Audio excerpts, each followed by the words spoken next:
바로 guess 부동산 지식과 투자 스토리 우리들이 만들어가는 메모리 I want podcast. 네, 안녕하세요. 아이원 팟캐스트 네오입니다. 네, 안녕하세요. 리나입니다. 네오씨, 오늘이 드디어 우리 아이원 팟캐스트 시즌 1의 마지막 회 녹음이에요. 맞습니다. 현재 호주 한인 부동산 광고 시장에 존재하지 않는 새로운 포맷의 컨텐츠를 시도해보고 싶어서 기획한 거긴 한데 지금까지 2달간 청취자 여러분들께 도움이 많이 됐었길 진심으로 바랍니다. 그래서 오늘은 저희가 다룰 주제는요, 세금은 비용이 아니라 전략이다라는 명제부터 시작하고 싶어요. 리나 씨는 한인 투자자들이 가장 많이 혼동하는 게 뭐라고 생각하세요? 아무래도 세금 관련 부분이 아닐까요? 특히 전략 없는 절세는 그냥 탈세 직전이라는 그런 말도 있잖아요. 그렇죠. 정확합니다. 네. 오늘 팟캐스트에서는요, 여러분들이 본인 케이스에 적용 가능한 세 줄 요약을 가져가실 수 있을 거예요. 그러니까 네거티브 기어링, 감가상각, CGT 6년룰, 그리고 주별 랜드 텍스까지 한 번에 저희가 정리해 드릴 거거든요. 네, 하지만 여기서 중요한 건 오늘 내용은 정보 제공 목적이며 개인별 상황은 반드시 세무사와 상담을 하셔야 한다는 점을 강조드릴게요. 네, 맞습니다. 그럼 바로 첫 번째 주제로 들어가 보겠습니다. 많이 들어보셨을 네거티브 기어링부터 한번 시작을 한번 해볼게요. 그러니까 먼저 네거티브 기어링이 도대체 무엇인가부터 정의를 조금 제가 해드릴게요. 네거티브 기어링은 임대 수입보다 비용, 뭐 예를 들어서 뭐 이자나 유지비나 감가상각 그런 게 비용이 더 커서 세무상 손실이 발생했을 때 그 손실을 다른 과세소득과 통산해서 세금을 줄이거나 환급받는 그런 구조입니다. 핵심은 장부상 손실이 세후 현금 흐름을 개선한다는 점. 현금이 빠져나가더라도 세금 절감이 순 마이너스를 줄여줍니다. 하지만 여기에 전제가 있습니다. 한계 세율이 높을수록 효과가 크고 성장 가능 지역과 충분한 보유 기간이 뒷받침되어야 최종적으로 자본이익으로 회수할 여지가 커집니다. 즉 적자 투자가 아니라 세제 구조를 활용한 장기 전략인데요. 일반적으로 네거티브 기어링이라고 하면 대부분 사람들이 뭘 떠올릴까요? 손해보면서 버틴다, 적자 투자, 뭐 이런 부정적인 이미지가 좀 강하죠. 그렇죠. 안 그래도 그럴 것 같아서 제가 여쭤본 건데 이게 완전히 잘못된 관점이에요. 그러니까 일단 개념부터 90초로 조금 정리를 해보겠습니다. 임대소득이 비용보다 적으면 손실이 발생하잖아요. 이 손실을 다른 과세소득과 통산해서 세금 환급이나 절감 효과를 받는 건데 구체적으로 제가 예시를 좀 더 설명을 드리면요. 현실적인 수치로 가정을 해볼게요. 연봉이 9만 불인 분이 계시고 주당 임대료가 600불 들어오는 투자 부동산이 있다고 해봅시다. 거기에 대출이자가 뭐 연간 3만 5천 불, 기타 현금 비용이 뭐 4천 불 정도, 감가상각이 7천 불이라고 하면 계산해보면 연 임대 수입이 600불 곱하기 52주니까 3만 1,200불이고요. 네. 거기에 거기에 총 비용은 3만 5천 플러스 4천 플러스 7천 불, 총 4만 6천 불이에요. 그러면 세무상 손실이 3만 1,200에서 4만 6천을 뺀 네. 마이너스 14,800불이 나오죠. 그러면 이 14,800불 마이너스죠? 이 손실로 얼마나 세금을 절약할 수가 있는 거예요? 여기 한계 세율을 34.5%로 가정하면 약 5,106불의 세금 절감 효과가 있어요. 그러면 이제 현금 흐름을 봅시다. 임대 수입 3만 1,200불에서 현금 비용 3만 9천불을 빼면 마이너스 7,800불이에요. 감가상각은 실제 현금이 나가는 게 아니니까 제외하고 계산을 하면 되는 거네요. 그렇죠. 그래서 세후 현금 흐름은 마이너스 7,800불에다가 5,106불을 더하면은 마이너스 2,694불. 즉, 연간 약 마이너스 2,700불. 주당으로 계산하면은 마이너스 52불이에요. 생각보다 되게 마이너스가 크지는 않네요. 처음에 계산했을 때는 그 주당 한 150불 정도 적자가 날 거라고 생각했었는데. 그게 딱 포인트예요. 그러니까 장부상 손실이 세금을 줄여서 실제 현금 마이너스를 확 줄이는 거죠. 그런데 이게 언제 유효한지도 굉장히 중요합니다. 어떤 조건이 필요한가요? 첫 번째는 고소득자여야 해요. 세율이 높을수록 절세 효과가 그래야 커지거든요. 그리고 둘째는 성장이 기대되는 지역이어야 되고, 그리고 셋째는 보유 기간이 최소 7년 이상은 되어야 캐피털 게인으로 회수할 가능성이 높아집니다. 그럼 반대로 리스크는 뭐가 있을까요? 리스크라고 하면은 금리 상승이 아무래도 가장 큰 리스크죠. 지금 3.5만 불이던 이자가 5만 불로 늘어나면은 현금 흐름이 훨씬 나빠지기 때문입니다. 뭐 공실, 뭐 수리비, 뭐 임대 규정 변화 같은 것도 그런 것도 고려해 봐야 되고요. 그럼 네거티브 기어링은 손해보고 버티기가 아니라 세금 구조를 활용한 전략적인 투자라고 봐야겠네요. 그렇죠, 그렇죠. 그 완벽한 정리입니다. 이제 종이 위의 숫자, 즉 감가상각으로 주당 60불을 되찾는 방법을 알아보겠습니다. 이번에도 챕터를 진행하기에 앞서서 감가상각의 정의를 제가 설명해 드리겠습니다. 사실 이 개념은 되게 간단한데요.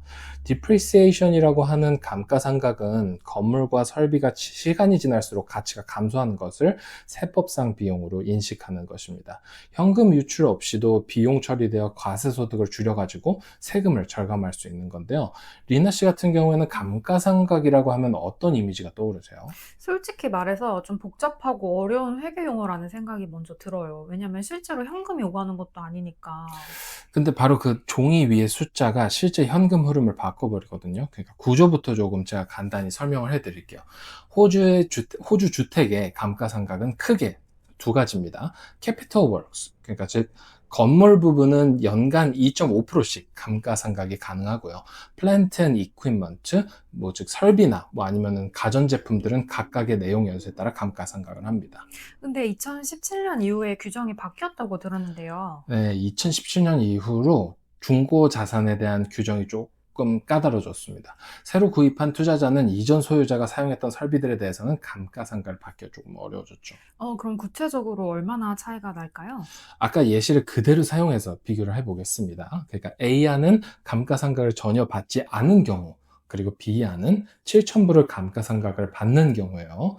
그러니까 A안의 세후 현금 흐름은 임대 수입 31,200불에서 현금 비용 39,000불을 빼면은 마이너스 7,800불. 그러니까 세금 절감 효과가 없으니까 그대로 마이너스 7,800불이에요.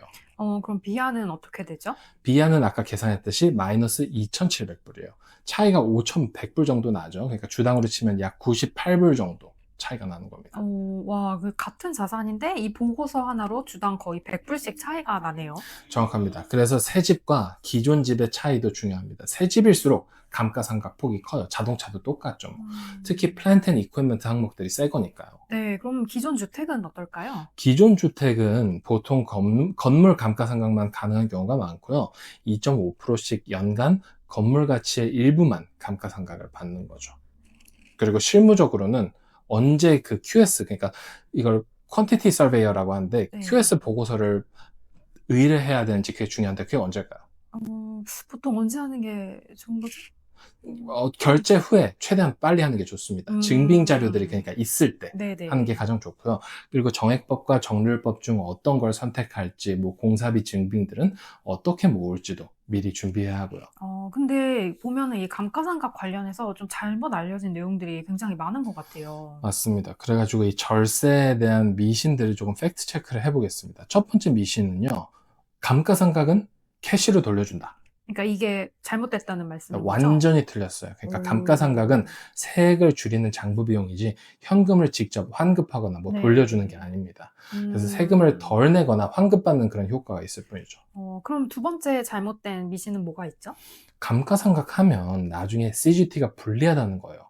그러니까 일부 항목들은 코스트 베이스 조정에 영향을 주기는 하지만 그래도 전략적으로도 보유기간이나 매도 시기를 고려하면 충분히 관리 가능해 합니다.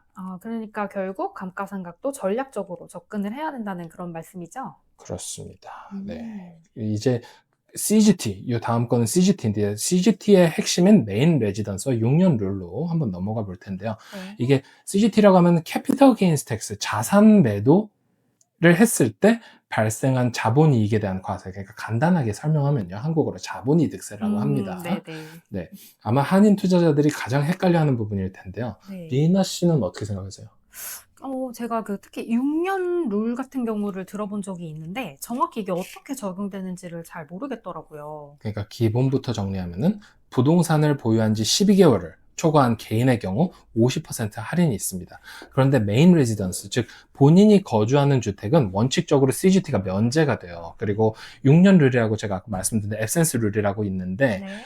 본인이 살던 주택을 임대로 전환을 해도 특정 요건을 충족하면 최대 6년간 여전히 메인 레지던스로 간주가 가능합니다. 그래서 하지만 동일 기간 다른 집을 메인 레지던스로 이중 지정할 수는 없습니다. 그러면 어떤 상황에서 이 6년 룰이 적용이 되는 거죠? 본인 거주주택을 임대로 전환했을 때요. 아. 조건을 충족하면 최대 6년간 메인 레지던스로 간주할 수 있습니다. 네, 대충 이해가 됐는데 좀 구체적인 예시를 들어주실 수 있을까요? 자, 그러면 타임라인으로 보여드릴게요. 2020년 1월에 집을 구매해서 거주하기 시작을 했어요. 그러면 2022년 1월에 네. 해외 파견으로 임대를 시작했고, 네네. 2027년 1월에 귀국을 했다고 가정해 봅시다. 그러면은 2022년부터 2027년까지 임대 기간이죠. 그렇죠? 그쵸, 그쵸. 네. 그러면은 이 5년간은 6년 룰로 메인 레지던스 간주가 가능해요. 근데 만약 2028년 3월에 매도한다면 총 보유 기간 중에서 과세와 비과세 기간을 전부 계산해서 CGT 과세분을 산출하게 돼요. 그럼 다시 거주를 재개하게 되는 경우에는 어떻게 되는 거죠? 리셋 가능성이 있어요. 오. 다시 거주하면 그 기간은 당연히 메인 레지던스가 되고 또다시 임대로 전환하면은 새로운 6년이 시작될 수 있어요. 단 복수주택의 동시 적용은 불가능합니다. 그러면은 그 부분 임대나 부분 거주 이런 경우에는 어떻게 처리가 돼요? 이게 좀 복잡해요. 그러니까 음. 룸 렌탈이나 홈오피스 사용 등은 비과세 범위를 축소시킬 수가 있어요. 예를 들어서 아하. 집의 30%를 오피스로 사용한다면 그 부분에 대해서는 CGT가 과세될 수 있어요. 그러면은 이렇게 실수를 방지하기 위해서는 어떤 점들을 주의하면 좋을까요? 첫 번째로는요, 첫 거주 시점과 임대 전환 시점의 증빙을 확실히 해야 돼요. 전기, 수도요금, 우편물, 주민등록, 그런 거 전부 다 네. 모든 걸 기록으로 남겨야 되고요. 네. 다른 주의사항이라고 하면은 해외 거주 기간, 임대 기간, 공실 기간을 정확히 기록해야 하고, 리노베이션 비용이 캐피탈 성격인지 리페어 성격인지도 구분해야 됩니다. 이 캐피탈과 리페어의 차이는 뭐가 있죠? 캐피탈은 일단 자산의 가치를 증대시키는 개선 작업이고, 리페어는 원상복구 성격의 수리예요. 그러니까 캐피탈은 코스트 베이스에 추가돼서 CGT 계산 시에 네. 유리하게 작용할 수가 있고요. 아. 6년룰 적용을 위한 체크리스트를 하나 제가 여기서 제시를 해볼 텐데요. 네. 첫 번째, 해당 주택이 실제로 메인 레지던스였는가? 둘째, 임대 전환 시점이 명확한가? 셋째, 6년 이내에 다시 거주할 계획이 있는가? 넷째, 다른 메인 레지던스를 지정하지 않았는가? 이 네 가지만 체크해도 큰 실수는 피할 수 있을 겁니다. 네네. 그러면은 이제 요거는 요 정도만 하고, 그리고 네. 이제 마지막 큰 주제예요. 이거는 주별 랜드 텍스로 넘어가 보겠습니다. 네. 이거 많이 들어보셨을 거예요. 일단은 기본적으로 랜드 텍스, 그러니까 한국말로 할게요. 토지세는 각 주가 토지 가치를 기준으로 면세 한도를 초과하는 합산 토지가액을 누진세율로 매기는 세금입니다. 보통 본인 거주주택은 면세지만 주마다 예외 요건이 조금 다른데요. 랜드 텍스는 소유 부동산이 늘어날수록 예상 못한 세금 폭탄이 될 수가 있습니다. 리나 씨는 혹시 랜드 텍스 관련해서 경험이 있으신가요? 좀 오래된 얘기긴 하는데 처음 받았을 때는 굉장히 당황했거든요. 왜 네. 갑자기 이런 세금이 나오는지가 이해가 전혀 안 돼가지고. 원리는 간단해요. 네. 토지 가치를 합산해서 일정 금액을 초과하면은 과세하는 거예요. 그러니까 네. 거주용 주택은 보통 예외가 되죠. 근데 이게 또 그 주마다 다 다르잖아요. 그렇죠? 네, 맞습니다. 각 주마다 면세 한도도 다르고 세율도 달라요. 더 중요한 거는 트러스트나 컴퍼니 소유는 개인보다 낮은 면세 한도나 높은 세율이 적용될 수 있다는 거예요. 그럼 이것도 굉장히 주의를 해야 될 것 같은데 주요 함정 같은 게 있으면 알려주시겠어요? 첫 번째 함정은 서로 다른 주의 자산도 각 주 기준으로 별도 과세된다는 거예요. 뉴사우스웨일즈의 하나, 빅토리아의 하나 있으면 각각 별도로 계산이 네. 됩니다. 그럼 두 번째 함정은 뭐가 있죠? 신탁이나 회사 소유 시의 함정이에요. 개인 명의로는 이게 면세 한도가 100만 불인데 트러스트로는 50만 불일 수 있거든요. 게다가 세율도 높을 수 있고요. 그럼 세 번째는 또 뭐가 있을까요? 신고 누락 시의 이자랑 벌금이에요. 자동으로 고지서가 오는 게 아니라 스스로 신고해야 하는 경우들이 있어서 놓치면 큰일 납니다. 그러면 이제 어떻게 대비를 해야 될까요? 매년 7월에서 8월 사이에 각 주에서 보내는 평가서를 꼼꼼히 확인을 해보시는 것을 추천드립니다. 그리고 소유 구조별로 시뮬레이션도 해보고 장기 계획에 맞는 주 분산도 네. 고려를 해봐야 됩니다. 예를 들어서 좀 어떤 전략이 있는지 예를 들어서 들어주실까요? 뉴사우스웨일즈에서 면세 한도에 근접을 했다면 네. 다음 투자는 뭐 빅토리아나 퀸즐랜드를 고려를 하는 거죠. 그러니까 물론 투자 근본 논리가 우선이긴 한데 세금 효율성도 이게 무시할 수가 없거든요. 그러면 이 그 트러스트 구조는 언제 고려를 해보면 좋을까요? 자산 보호나 상속 계획이 있을 때는 좋지만 랜드 텍스 관점에서는 불리할 수가 있습니다. 전체적인 세무 전략을 세무사랑 상의해 보시는 게 네네. 저는 좋은 결정일 것 같습니다. 그리고 랜드 텍스 체크리스트 제가 또 하나 제시해 드릴게요. 네. 첫 번째는 각 주별 보유자산 가치를 파악했는가, 두 번째는 뭐 소유 구조별 면세 한도 확인했는가, 세 번째는 신고 의무가 있는지는 없는지, 뭐 넷째는 향후 투자 계획과 세금 효율성을 고려했는가. 이런 것만 또 이렇게 체크해봐도 큰 실수는 피할 수가 있겠습니다. 네. 자, 그리고 지금까지 네거티브 기어링, 뭐 감가상각, 뭐 CGT, 토지세를 좀 정리해봤는데요. 이번엔 잘못 알려진 루머들을 조금 빠르게 정리해보는 시간으로 넘어가겠습니다. 네. 자, 그러면 리나 씨가 질문을 저한테 해주시면은 네. 제가 팩트 체크를 해드릴게요. 네, 그러면 첫 번째 질문으로 네거티브 기어링은 무조건 손해다. 이거는 케이스 바이 케이스예요. 고소득자, 뭐 성장 지역, 장기 보유 시에는 합리적 전략이 될 수가 있어요. 그러면 감가상각은 캐시백이다. 이거는요? 이거는 완전히 틀렸어요. 세액을 절감하는 효과일 뿐이지 현금은 직접 돌려주지 않는다고 제가 아까 전에 말씀을 드렸습니다. 네, 그럼 그 다음 팩트 체크는 6년 룰이면 무조건 CGT 영원이다. 이거는 조건과 기간, 뭐 부분 임대 여부에 따라서 달라지긴 한데요. 네. 6년 룰도 완전 면세를 보장하지는 않습니다. 그럼 이건 어때요? 랜드텍스는 집 한 채면 상관없다. 이거는 주와 소유 구조에 따라 달라집니다.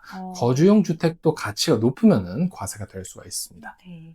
그리고 마지막으로 감가상각을 받으면 나중에 무조건 손해다. 이거 굉장히 궁금해하시는 분들 많을 것 같아요. 네, 이거는 전략적 보유 기간과 매도 시기를 고려하면은 오히려 유리할 수가 있어요. 그러니까 루머들의 공통점은요, 무조건이라는 단어예요. 그러니까 네. 세금은 절대 무조건이라는 게 없어요. 모든 게 다 케이스 바이 케이스죠. 케바케죠. 네, 그렇죠. 네, 그럼 마지막으로 마무리로 한 말씀 부탁드려요. 자, 그러면은 세금은 결과가 아니라 설계다. 당신의 타임라인이 규정을 이긴다. 이 말을 조금 기억해 주셨으면 좋겠습니다. 그러니까 절세 기술은 복잡한 게 아니라 기록의 기술이에요, 사실. 네, 오늘 정말 유용한 시간이었던 것 같아요. 이 세금 관련해서 굉장히 궁금해하시는 분들이 그쵸. 많은데, 네, 많은 도움이 생소하게 되셨을 것 같아요. 느껴지시고. 네. 네, 혹시라도 근데 아직 오늘 내용에 대한 질문이나 뭐 개별 상담이 필요하시면은 채널 설명란에 연락처를 문의를 해주시던가 아니면 댓글을 달아주셔도 되고요.